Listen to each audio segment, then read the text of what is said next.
వార్షికోత్సవం సందర్భంగా Meenakshi test tube baby centre Guntur నందు IVF ట్రీట్మెంట్ పై 40 to 50% రాయితీ.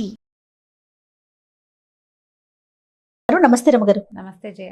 కాశీ మజిలీ ఇంకొక కథ, కంకణాల కథ చెప్తాం. ఇప్పుడు రాజకుమార్తె మన పేరు కళావతి, వసంతుడు ఇద్దరు కలిసి సముద్ర తీరానికి వెళ్ళారు. ఎవరు? తల్లి రాక్షసి డెడ్ బాడీని చూడ్డానికి. అప్పుడు కంకణం జారి నీళ్ళల్లో పడిపోయింది. నీళ్ళల్లో పడిపోతే కంకణం పోయిందని ఈ అమ్మాయి అడిగితే ఏమన్నాడు అతను? మా స్నేహితుడు ఉన్నాడు, ఇంకో కంకణం చేయించి ఇస్తాలే అంటే, ఇది మామూలు కంకణం కాదు, ఇది దేవతా కంకణం. ఒకసారి కొంతమంది దేవతలు అంటే గంధర్వులు లాంటి వాళ్ళు భూలోకంలో విహారానికి వస్తే మా అమ్మ వాళ్ళ దగ్గర నుంచి సంగ్రహించి ఒక జత పట్టుకొచ్చింది. అంటే రకరకాల వస్తువులు సేకరిస్తుంది రాక్షసి. ఏదో మాయపాయంతో తెచ్చింది ఆ కంకణము. అయ్యో దైవికమైన కంకణం పోయిందే అని అమ్మాయి కొంచెం చింతించింది. అయినా కూడా వదిలిపెట్టేసింది. ఈ నీళ్ళల్లో పడిపోయిన కంకణాన్ని ఒక చేప మింగిందట సముద్రంలో. ఈ సముద్రం ఇలా ఇప్పుడు సముద్ర తీరంలో ఈ చోట వీళ్ళు ఉన్నారు. ఇంకా బాగా ముందుకెళ్తే ఇంకేవో దేశాలు వస్తాయి కదా. ఒకే సముద్ర తీరాన మనం ఎన్ని రాష్ట్రాల్లో ఉంటాయి. అట్లా వంగదేశానికి వెళ్ళింది ఆ చేప. ఆ వంగదేశపు రాజు కందర్పకేతువు అనే రాజుగారు ఉన్నాడు అక్కడ. అయితే ఆ రాజుగారికి రోజు ఫ్రెష్ సముద్రపు చేప మాంసం కావాలట. ఒక సముద్రపు చేపను పట్టారు, చేప బెస్తవాళ్ళు పట్టి ఆ చేపను కోసేసరికల్లా అందులోంచి కంకణం బయటపడింది. ఇదేదో విచిత్రంగా ఉంది వస్తువు అని అట్లా ఏ వింతలు దొరికినా ప్రజలు ఉంచుకునేవాళ్ళు కాదు అప్పట్లో. అదొక కాలం. రాజుగారికి అప్పచెప్పారు. ఆ కంకణం చూసరికి ఆయనకి పిచ్చి సంతోషం వచ్చేసింది. అది చాలా అపురూపమైన చెక్కడం. తన దగ్గర రత్నాల పనివాళ్ళు ఉంటారు కదా, బంగారు పనివాళ్ళు, వాళ్ళు చూసి ఇది భూలోకంలో చెక్కబడింది కాదు, ఖచ్చితంగా దేవగంధర్వ యక్ష కిన్నర కింపురుషులలో ఎవరో వాడింది. ఇది వాడకం ఉంది ఒకటి. తర్వాత దేవతలు వాడిన వస్తువుకి అరుగుదల ఉండదు. వాళ్ళ ఒంటికి అంటవు వస్తువులు, చెమట పొయ్యదు దేవతలకి. వాళ్ళని అనిమిషులు అంటారు. రెప్ప వాల్చదు, రెప్ప పడదు, రెప్పపాటు ఉండదు. అవును, రెప్పపాటు ఉండదు, చెమట పోయదు. వాళ్ళ ఒంటి మీద వస్తువు అరగదు. ఈ వస్తువు అరిగిన దాఖలాలు ఉన్నాయి. అంటే ఎవరో మనుషులు దీన్ని ధరించారన్నమాట. ఇంత ఆభరణం. ఈ ఆభరణాన్ని ధరించే అమ్మాయి సుమారుగా ఏ సైజులో ఉండుండొచ్చు? పైగా ఒకటి జారి పడింది అంటే అమ్మాయి ఆభరణానికి సంబంధించిన సైజు కంటే ఒక రవ చిన్నదనమాట. ఇలా వారి నుంచి చెప్పుకున్నారు. రాజుకి ఇంత అందమైన ఆభరణాన్ని ధరించిన అమ్మాయి ఇంకెంత అందంగా ఉంటుందో అనిపించింది. తను చూసినప్పుడల్లా ఆయనకి దాని మీదే ధ్యాస.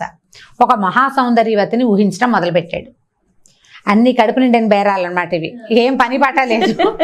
వస్తువు దొరికితే దీని నాడా దొరికి గుర్రం కోసం వెతికినట్టుగా ఈ వస్తువుని ధరించిన అందగత్తెని నాకు తెచ్చి ఎవరిస్తారో వాళ్ళకి అర్ధరాజ్యం ఇస్తానని ప్రకటించేసరికల్లా సరే, ఆ ఊళ్ళో ఒక ముసలం ఉంది, మహాఘటికురాలు, అమిత తెలివైంది. అదేమందిట, నాకు ఒక పడవ, కొంతమంది జాలర్లను ఇవ్వండి, నేను ఆ అమ్మాయిని వెతికి పట్టుకొస్తానంది. ఈవిడ ఘటికురాలని అనుకుని రాజు ఏం చేశాడు, తనకో పడవ ఇచ్చాడు. అదేం చేసింది, పడవ ఈ సముద్రంలో ప్రయాణం చేస్తూ అన్ని దీవుల దగ్గర ఆగి ఎక్కడైనా మనుషులు ఉన్నారేమో చూస్తూ వచ్చింది. చూస్తూ వచ్చి ఈ కుర్రాడు అమ్మాయి ఇద్దరూ తిరగటాన్ని సముద్రంలో నుంచి కనిపెట్టింది. ఇటు చూస్తారు కదా దూర్బిణితోటి, ఆ దూర్బిణితోటి చూసి ఇక్కడ ఉన్నారు మనుషులు ఎవరో, ఈ పిల్లది అయి ఉంటుంది ఈ కంకణం అని కనిపెట్టింది. అవునో కాదో తెలుసుకోవడానికి చెక్ చేసుకోవాలి కదా. సరే, ఏం చేసింది, ఒకరోజు ఆ సముద్ర తీరంలో ఏడుస్తూ కూర్చుంది. సాయంకాలం అయ్యేసరికల్లా బీచ్కి వచ్చేవాళ్ళు ఆ అమ్మాయి అబ్బాయి ఇద్దరు, కళావతిను వసంతుడు. వచ్చేసరికల్లా ఏడుస్తూ కనపడేసరికల్లా దగ్గరికి వెళ్ళంగానే ఆమె కనిపెట్టింది. ఒక చేతికే కంకణం ఉంది, రెండో చేతికి కంకణం లేదు. ఆ కంకణపు జత ఇదే కనిపెట్టేసి ఈ అమ్మాయి ఆ అమ్మాయి అనుకుని ఏం చేసింది, ఏడుస్తూ కూర్చుంది. నాకెవరూ లేరు, పడవ మీద వస్తుంటే మా వాళ్ళు నన్ను వదిలిపెట్టిపోయారు అనేసరికల్లా సరే, కళావతి అంది, మా అమ్మ ఉండేది, అమ్మ చచ్చిపోయింది, ఇప్పుడు మాకెవరూ తోడలేరు, మాకు పెద్ద దిక్కుగా ఉంది కానీ రా అని చెప్పి ఈ ముసలమ్మని తీసుకొచ్చింది తమతో పాటు. ఇదంతా తిరిగి చూసింది. ఇక్కడ వీళ్ళకి బాగా అన్నీ బాగున్నాయని తెలుసుకుంది. సరే, రోజు ఈ పిల్లకి తల దువ్వటం, జడేయటము, కొంచెం రెండో మనిషి ఉంటే పెద్దవాళ్ళు ఉండి సాయం చేస్తుంటే బాగుంటుంది కదా, వంట చేసి పెట్టడము, అట్లా సహాయం చేసేది. లోబడిపోతారు. మాట్లాడడానికి రెండో మనిషి లేకుండా ఉన్నప్పుడు ఎవరైనా ఒకళ్ళు దొరికితే అది కనీసం పని వాళ్ళ స్థాయి వాళ్ళైనా సరే ఆ మాటలకి లోబడతారు. ఈ లోబడినప్పుడు ఏమే పిల్ల, మీరిద్దరే ఉంటున్నారు, మీ ఆయన అంటే మీ అమ్మని చంపేశాడు అనుకో, రేపొద్దున ఎవడైనా మీ ఆయన్ని చంపేయరా, ఇంకోటి ఎవడో వచ్చి మీ ఆయన ప్రాణాలు ఎందులో ఉన్నాయో కనుక్కోమంటే ఆ అమ్మాయి ఏం చేసింది, సరే ఏదో మాటల మీద వసంతుడిని అడిగింది, నీ ప్రాణ రహస్యం ఏమిటి అంటే, నా వరలో నా కత్తి ఉంది కదా, నా కత్తే నా ప్రాణ రహస్యం, నా కత్తి అరిగిపోతేనే నా ప్రాణం పోతుందని చెప్పేసరికి ఈ అమ్మ ఇప్పుడు ఏం చేసింది, వీళ్ళిద్దరు భార్యాభర్త నిద్రపోతుండగా చల్లగా అతని కత్తిని సంగ్రహించేసింది. ఒక పెద్ద మంచి బరక రాయి చూసుకుని బరక రాయి మీద కత్తిని అరగొట్టడం మొదలుపెట్టింది, అరగదీసేయటం. కత్తి ఎప్పుడు అరుగుతుంది సాధారణంగా, ఎంతమందినో నరికితే కదా, ఎప్పటికో అవ్వాలి, అది ఎక్కువ దీర్ఘాయు ఉందన్నమాట వీడికి. అదేం చేసింది, ఒక సాన పట్టే ఒక బరక రాయిని పట్టుకుని రాయి మీద అరగదీసేసింది. ఈ ప్రాణానికి ఇదైపోయి, అంటే తన్ని కోసేస్తుంటే గిలగిల్లాడిపోతూ ఈ వసంతుడు కనపడ్డాడు భార్యకి. నిద్రలేసే మెలకు వచ్చింది, మొగుడేంటో కొట్టుకుపోతున్నాడని చూస్తే వీడు ప్రాణం కోసం గిలగిల్లాడిపోతున్నాడు. ఇది కంగారు పడి అమ్మాయి ఓహో ఏదో జరుగుతుందని అటు ఇటు పరిగెత్తే సముద్ర తీరంలో ముసల్ది ఈ కత్తి అరగదీస్తుంది. పరిగెత్తుకుంటూ వెళ్ళి ఆ ముసల్దాన్ని తోసేసింది. నీకేం పుట్టిందే మాయరోగం, అన్నం తింటానికి చక్కగా మా దగ్గర హాయిగా ఉన్నావు కదా, ఏదో పని చేసుకుంటూ సుఖంగా ఉన్నావు, మాతో పాటు ఉండకుండా నా మొగుడిని చంపడానికి చూస్తున్నావు, చూడు నువ్వు కత్తి అరగదీస్తుంటే మా ఆయన ప్రాణాల కోసం కొట్టుకుపోతున్నాడు, అక్కడ వదులని కత్తి వదిలిస్తే కాదమ్మాయి నీ ఆయన ఏం చెప్పాడు, తన ప్రాణం కత్తిలో ఉందన్నాడు. అవునో కాదో చూడడం కోసం అరగదీస్తున్నా. అవునని తెలిసింది కదా, నిజమే అనమాట. ఏముందిలే, మన దగ్గర సిద్ధౌషధం లేదు, బ్రహ్మాండమైన మందు ఉంది, నేను అది వేసి క్షణాల్లో బతికిస్తాగా అంది. కత్తి మొత్తం అరగల, కొంత అరిగింది. అతనికి మెడ వంకరపోయి పడిపోయి ఉన్నాడు, స్పృహ లేదు, బతికే ఉన్నాడు. ఈ అమ్మాయి ఏం చేసింది, అతన్ని భవనంలో వదిలిపెట్టి సముద్రానికి దగ్గరికి పరిగెత్తుకొచ్చింది కదా. అక్కడి నుంచి ఏమైంది, సిద్ధౌషధం నేను వేసుకొచ్చిన పడవలో ఉంది, పడవ దగ్గర దాకా తీసుకెళ్ళి ఆ పడవ నరిపే సరంగులు ఉంటారు కదా, తన్ని తీసుకొచ్చిన వాళ్ళని చప్పట్లు కొట్టి అరిచి కేకలు పెట్టి రెండురా దీన్ని పట్టుకోండి అని కేకేసింది. వాళ్ళు ఈ ముసల్ది కలిసి ఈ పిల్లని పట్టుకుని పడవలోకి ఎక్కించేశారు. పడవ క్షణాల్లో తెరచాప లేపేశారు. పడవ కాస్త సముద్ర మధ్యలోకి వెళ్ళిపోయింది.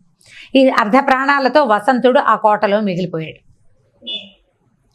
ఇతని ప్రాణం ఉన్న ఆ కత్తి సగం అరగదీయబడి ఆ సముద్ర తీరంలో ఉండిపోయింది. ఓర పక్కనే ఉంది, కత్తి కూడా అక్కడే ఉంది. అతను అక్కడ పడిపోయాడు. అంతే. ఈ పిల్లని ఈవిడ ఏం చేసింది, ఈ ముసలమ్మ కళావతిని ఎక్కిచ్చేసింది, సముద్రంలోకి తీసుకెళ్ళిపోయి అక్కడి నుంచి ఏం చేసింది, అమ్మాయి ఏడవడం మొదలెట్టింది. నా మొగుడికి నాకు కాకుండా చేస్తావా, నేను ఇన్ని రోజులు బాగా చూసుకున్నాను, మా అమ్మ రాక్షసు అనుకుంటా, నువ్వు ఇంకో రాక్షసు దొరికావంటే ఊరుకోలే ముసలిది. ఆవిడేం బాగున్నాడు, ఇంతకంటే అందమైన వాడు, ఇంతకంటే సంపద ఉన్నవాడు, ఇంతకంటే గొప్పవాడు, రాజుని నీకు భర్తం చేస్తాను, బ్రహ్మాండమైన వాడిని, వీడి దగ్గర ఏమీ లేదు, వాడు నీ దగ్గర ఉన్న వాటితోటి బతుకుతున్నాడు, నీతో పాటు వదిలేసేవాడిని, వాడు సగం ప్రాణాలతో వాడితో ఎందుకు నీకు, బ్రహ్మాండంగా కింగ్లో ఉన్న కింగ్నే ఇప్పిస్తాను నీకని చెప్పేసి పడవెక్కిచ్చేసింది. ఇంకా మాట్లాడనివ్వలేదు. అమ్మాయి ఏడవటం మొదలుపెట్టింది. భర్తను వదిలిపెట్టి ఉండాలని లేదు ఆ పిల్లకి, ఎందుకంటే అమ్మాయి అతన్ని ప్రేమించి ఉంది. సరే సముద్రం తీరంలోకి వెళ్ళంగానే శంఖధ్వని చేయించింది, గంటలు కొట్టించింది ముసలిది. ఇది ఎప్పుడైతే విన్నాడో కందర్పకేతుకు అర్థమైంది, ఓహో ముసలమ్మ అమ్మాయిని తీసుకొచ్చేసిందని పరిగెత్తుకుంటూ వెళ్ళేట సముద్రానికి. వెళ్తే ఏం చెప్పింది ముసలిది, ఈ అమ్మాయి కొంచెం మచ్చిక చేసుకోవాలి, కొన్నాళ్ళు సమయం పడుతుంది, నువ్వు కాస్త నిదానంగా హ్యాండిల్ చేయమని రాజుకు చెప్పింది. అర్ధరాజ్యం ఇచ్చేశాడు ముసలమ్మకి. ఇతని దగ్గరికి వెళ్ళేసరికల్లా ఈ అమ్మాయి ఏమనుకుందంటే, ఇప్పుడు వీడి నుంచి తప్పించుకోలేను నేను, నాకు కొంత మాయోపాయాలు మాయ విద్యలు తెలుసు అమ్మాయికి, తల్లి నేర్పించింది కదా రాక్షసి. ఏం ఆలోచించుకుందంటే, కొంచెం నిదానంగా స్థిమితపడి, ఇక్కడి నుంచి నేను తప్పించుకోలేను, ఇంత దూరం వచ్చేసాను, మళ్ళీ నేను వెనక్కి వెళ్ళలేను, కాబట్టి బాగా ఆలోచించుకుని నాకేదో వ్రతం ఉంది, కాబట్టి నా వ్రతం పూర్తయ్యేదాకా మన ఇద్దరికి పెళ్లి గిళ్ళి ఏం జరగదు, నేను విడిగా ఉండటానికి నాకు ఒక వేరే ఇల్లు వాకిలి చేసి పెట్టు, నేను అక్కడ ఉంటాను, నువ్వు నా దగ్గరికి రావద్దు, నేను నీ దగ్గరికి రాను, వ్రతం అయ్యాక నేను పిలుస్తానని రాజును ఒప్పించింది. దాంతో కళావతికి ఒక పెద్ద విడిగా భవనము, కొంచెం అమ్మాయికి సేవ చేయడానికి మనుషుల్ని ఏర్పరిచి ఆ భవనంలో ఆ అమ్మాయిని ప్రవేశపెట్టేశాడు. ఆ అమ్మాయి అప్పటి నుంచి మెల్లిగా ఏదో భగవద్ధ్యానం చేసుకుంటూ తన భర్త ఏదో ఒక రకంగా వస్తాడేమోనని ఆశపడుతూ ఉండేది. ఎందుకంటే వసంతుడు ఏం చెప్పాడంటే, మేము 5గురం వచ్చాం, 4 దిక్కులకు వెళ్ళాం, 6 నెలలకి మేము కలుసుకోవాలి. సాంబుడు గుర్రాలతో పాటు అక్కడ ఉండిపోయాడు. 6 నెలల తర్వాత మిగిలిన వాళ్ళు వచ్చి ఒకడు రాకపోతే వాడు వెళ్ళిన దిక్కుకి మిగిలిన వాళ్ళు 4 ప్రయాణం చేసి వస్తారు అని చెప్పున్నాడు. వాళ్ళ ఒడంబడికి అదే, ఒకవేళ రాకపోతే మిగిలిన వాళ్ళంతా ఆధారిని ప్రయాణించి వాడు ఎక్కడికి వెళ్ళి ఉంటాడో ఊహించి ట్రై చేస్తారు వాళ్ళు. కాబట్టి ఎవరో ఒకళ్ళు వచ్చి తన భర్తను రక్షిస్తారని, తన్ని కూడా కాపాడతారని, కొంత సమయం తీసుకుంటాను, 1 ఏడాది పాటు నేను ఎవరికి వశం కాను, నేను పూజ చేసుకోవాలని ఆ రాజుని ఒప్పించి ఒంటరిగా ఉండటం మొదలుపెట్టింది. కథ కంచికి మనం ఇంటికి.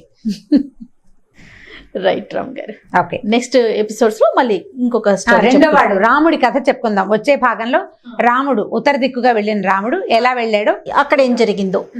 రైట్ రామ్ గారు, నమస్తే. నమస్తే.